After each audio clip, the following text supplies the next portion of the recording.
बोलो जयकारा बोल मेरे श्री गुरु महाराज की जय। सभी गुरुमुख प्रेमियों से सप्रेम जय सच्चिदानंद। आज दुनिया के अंदर जहाँ इंसान लिप्त है, मशगूल है धन कमाने में, ऐश करने में, सुख पाने में, घर में, परिवार में, अपने मित्रों में, कोई राजनीति में,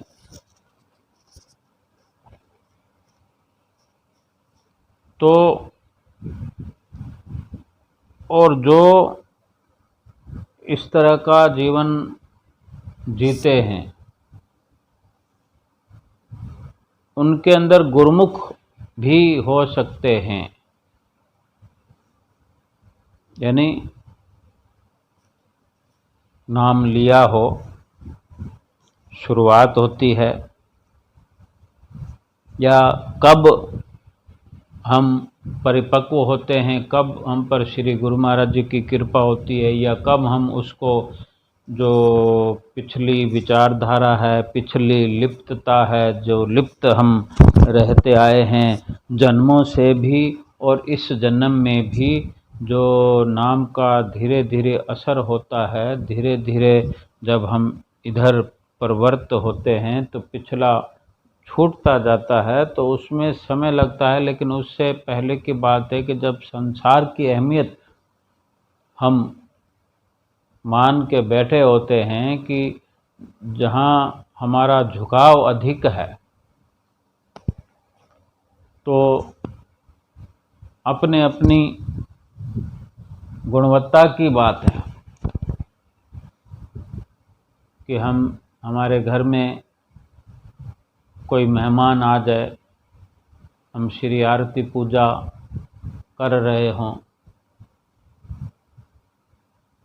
तो ये हम पर निर्भर है कि हम कहाँ तवज्जो अपनी ज़्यादा देंगे।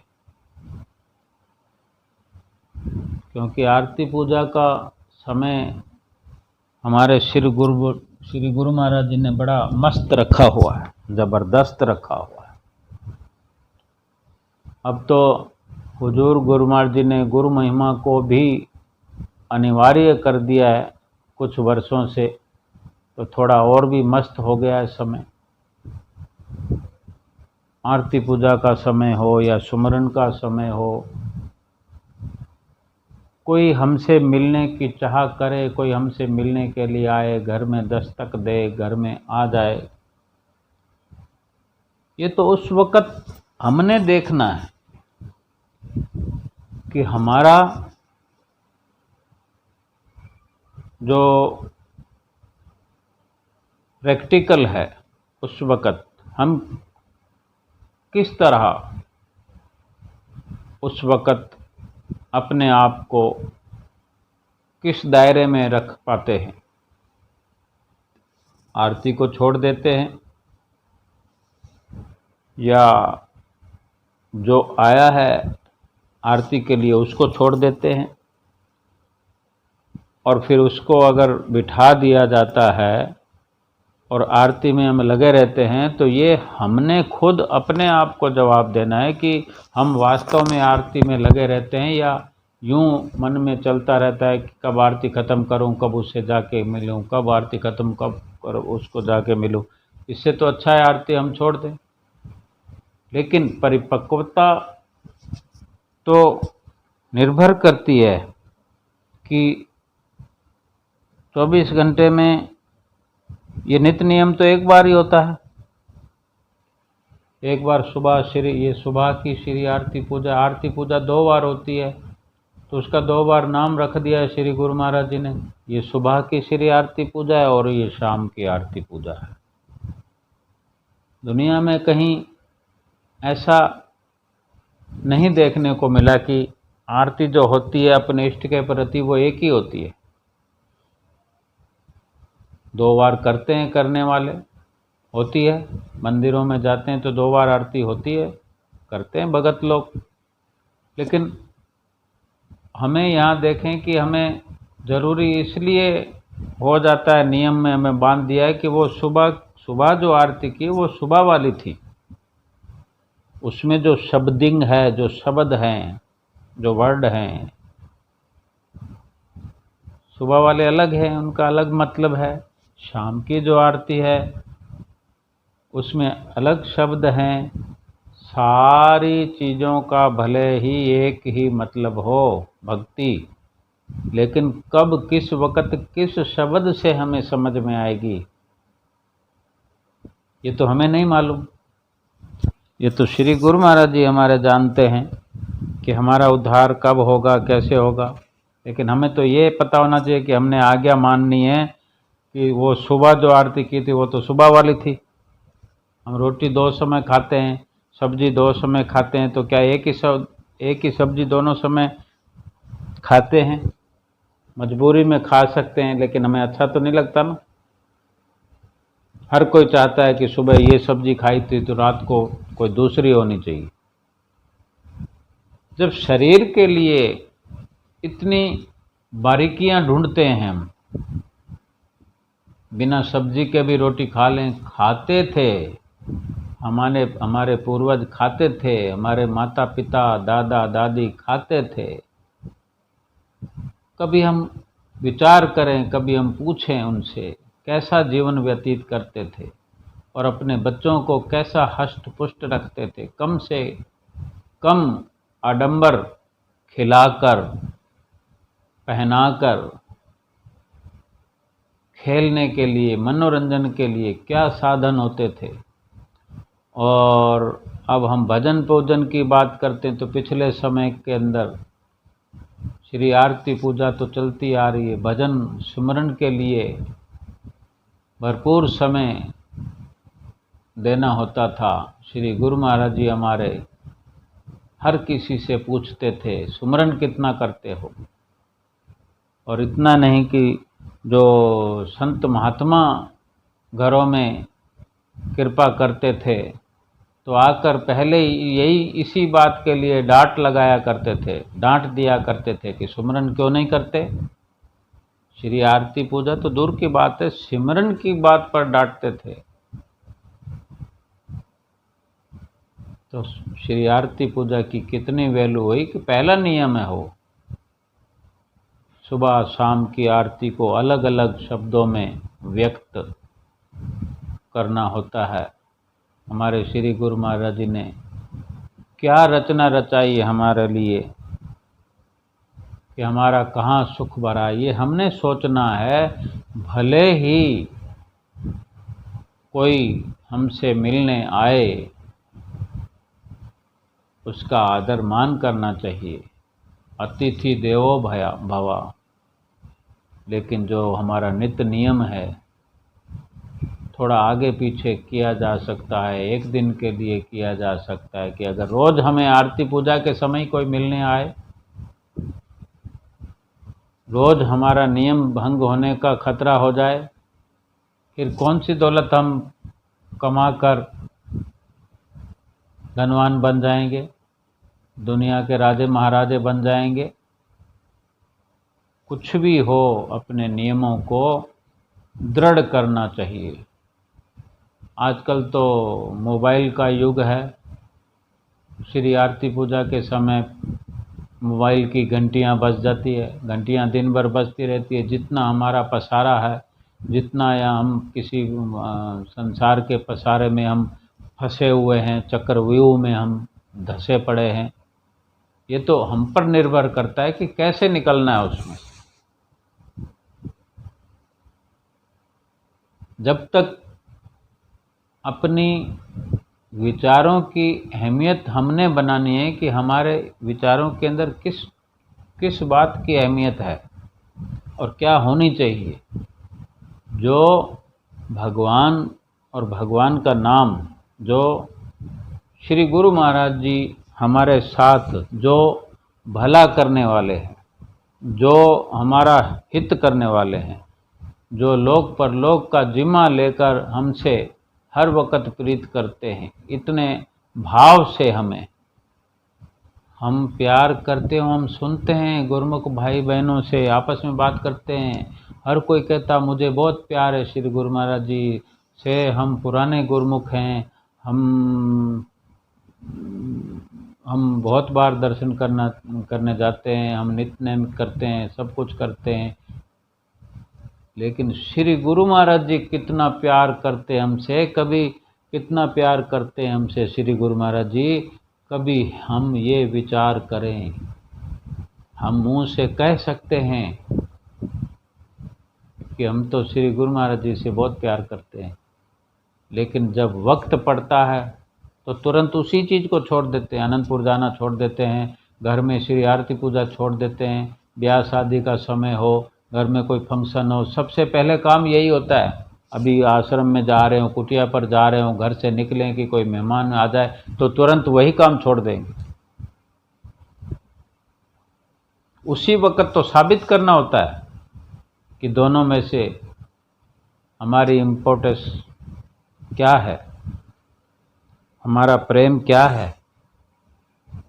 कभी कभार के लिए कोई बात नहीं, लेकिन अक्सर नागे होते चले जाएं, चाहे घर के अंदर नित्य नेम हो या कुटिया पर जाना हो, श्री अनंतपुर में जाना हो, अनंतपुर में बैठे हैं, अनंतपुर में गए हुए हैं, दर्शनों पर गए हुए हैं, श्री आरती पूजा का समय हो, गुरु महाराज जी आ गए हैं, श्री आरती पूजा शुरू हो गई है, वेदी में श्री गुरु महाराज जी अपने आसन पर विराजमान हो गए हैं, हम जाते हैं तो आरती आदि खत्म हो गई, विनती खत्म हो गई, स्तोत्र खत्म हो गया, प्रसाद के समय भी पहुंचते हैं। ये किसी को कहने के लिए, किसी का मन दुखी करने के लिए बिल्कुल ये चर्चा नहीं है। मैं अपनी बात को लेकर भी ये चर्चा कर रहा हूँ कि ये कमियाँ हम सब में होती हैं, लेकिन सबसे बड़ी बात है, हमारी यही चर्चा चल रही है कि थोड़ा थोड़ा मन के अंदर ये विचार अवश्य करना चाहिए कि हमारे मन में क्या है। उससे हमें पता चलता है कि अगर श्री गुरु महाराज जी कुछ भी हमें वचन फरमाएं या कभी हमें कह दें दर्शन करने आए हो तो अभी जाना नहीं है, 3 महीने के लिए यहाँ बैठ जाओ, सेवा करो। अपने अंदर विचार करें, मैं भी करूं, आप भी करो, तो हमारे अंदर किस तरह की हलचल होगी। ये हर किसी के अंदर अलग अलग तरह से होगी। एक गुरुमुख कहेगा कि ठीक है जी मैं बैठ जाता हूँ, दूसरा गुरुमुख कहेगा कि नहीं नहीं 3 महीने तो नहीं, 1 महीना, कोई कहेगा 15 दिन, कोई कहेगा 2 दिन, कोई कहेगा मुझे तो समय नहीं है, मेरे को तो शाम को ही जाना है। भले ही सब कुछ करो, 3 महीने वहाँ पर रुकने से या हाथों हाथ उसी दिन चले जाने से, ये सब एक विचारधारा के अंदर हम मान लेते हैं कि सब कुछ होता है, लेकिन अपने अंदर विचार तो कर सकते हैं कि श्री गुरु महाराज जी ने अगर वचन कर दिए हों तो वो कहाँ तक हमारा भला देख रहे हैं। हम ये विचार कब कर पाएंगे कि श्री गुरु महाराज जी ने वो वचन किए, या श्री गुरु महाराज जी ने ये वचन किए कि श्री आरती पूजा करनी है। फिर ये तो मान सकते हैं ना, वहाँ बैठ नहीं सकते, लेकिन जो घर के अंदर नित्य प्रति श्री आरती पूजा सुबह करनी है, शाम को करनी है, सिमरन करना है, सत्संग करना है। अब घर में सत्संग कैसे करना है? सत्संग तो घर में करें या अनंतपुर प्रयाग धाम में बैठ करें, कुटिया पर करें, कहीं भी करें, तो उसका तो मतलब यही है कि सत्य के साथ जुड़ना है। पोथी तो पढ़ेंगे, अमर ज्योति ग्रंथ है, अपने घर में रखा हो, नित्य प्रति हम पढ़ें, एक पेज पढ़ें, 2 पेज पढ़ें, 10 पेज पढ़ें, जितना समय है पढ़ें। सिमरन करना है, अपने घर में बैठ के करना है, सुबह करना है, शाम को करना है, एक साथ कोई 2 घंटे, 3 घंटे, 4 घंटे, कितना भी बैठ सकता है। लेकिन श्री गुरु महाराज जी की जितनी कंपलसरी आज्ञा है उसको तो मानना ही मानना है। उसको ना मानने से तो श्री गुरु महाराज जी की प्रसन्नता में कमी पड़ जाएगी। श्री गुरु महाराज जी की प्रसन्नता में कमी पड़ी, फिर हमारी प्रसन्नता कैसे बरकरार रहेगी। श्री गुरु महाराज जी भी तो हमसे उम्मीद करते हैं, तो उसमें भी हमें फायदा, हमारा भला है। इसलिए अपने आप को थोड़ा देखना है। मुझे लगता है कि मेरे अंदर 1000 कमियां हैं। मैं सुबह कोशिश करूं, दोपहर कोशिश करूं, शाम को कोशिश करूं, वक्त बेवक्त यही विचारधारा चले कि समय तो जा रहा है, एक एक पल करके जा रहा है, वापस नहीं आएगा, वापस नहीं आएगा। और जो वापस नहीं आएगा हमें ये समझ लेना चाहिए, जो वापस नहीं आएगा उसको जाने ही नहीं देना है। फिर भी वो जाएगा, लेकिन हमने उसको इस्तेमाल कर दिया तो वो गया नहीं, वो हमारे पास जमा हो गया। वही पल हमारा हो गया। और जो हमारा हो गया उसका जाना और ना जाना एक जैसा ही है, उसको हमने संभाल लिया।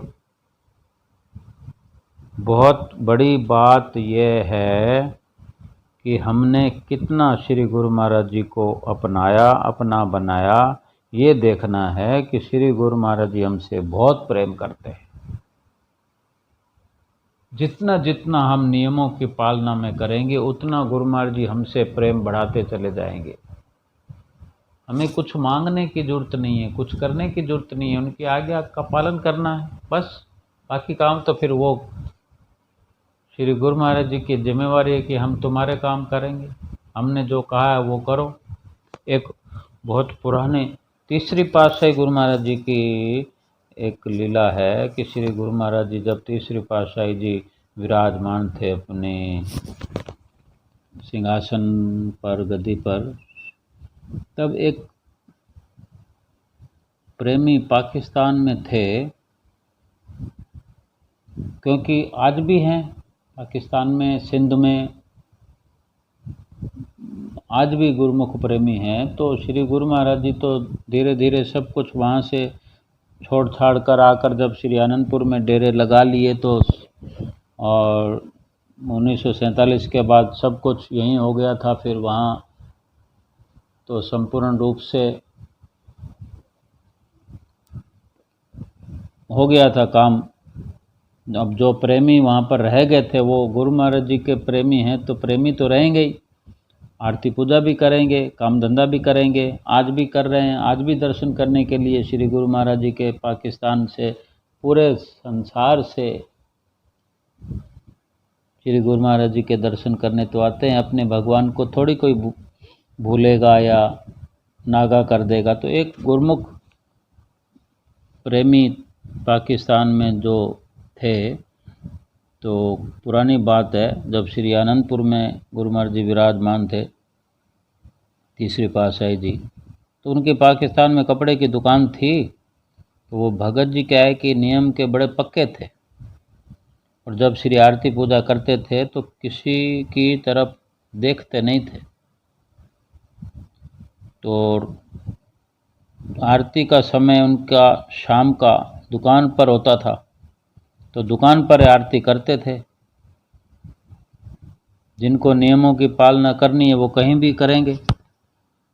तो जब उनकी आरती का समय होता था दुकान पर, तो उस वक़्त भी ग्राहक को तो पता नहीं होता, तो ग्राहक तो कभी भी आता है। तो ग्राहक आ जाता था तो उसको बैठना ही पड़ता है, इंतज़ार ही करना पड़ता था।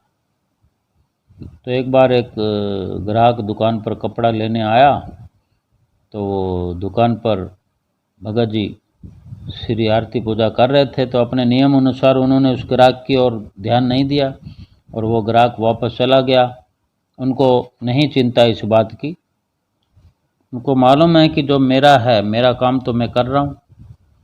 वो ग्राहक जो बिक्री कराएगा वो उसकी मर्जी है, मेरा प्रारब्ध होगा तो कहीं जाएगा नहीं। तो वो ग्राहक क्या है, वापस चला गया। जब आरती समाप्त हुई तो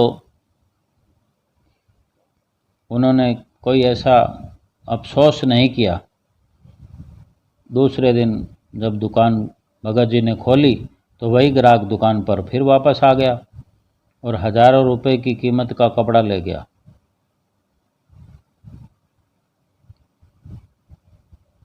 तो ना उनको कोई इस बात की अधिक खुशी हुई, ना उस एक दिन पहले कोई मलाल हुआ था।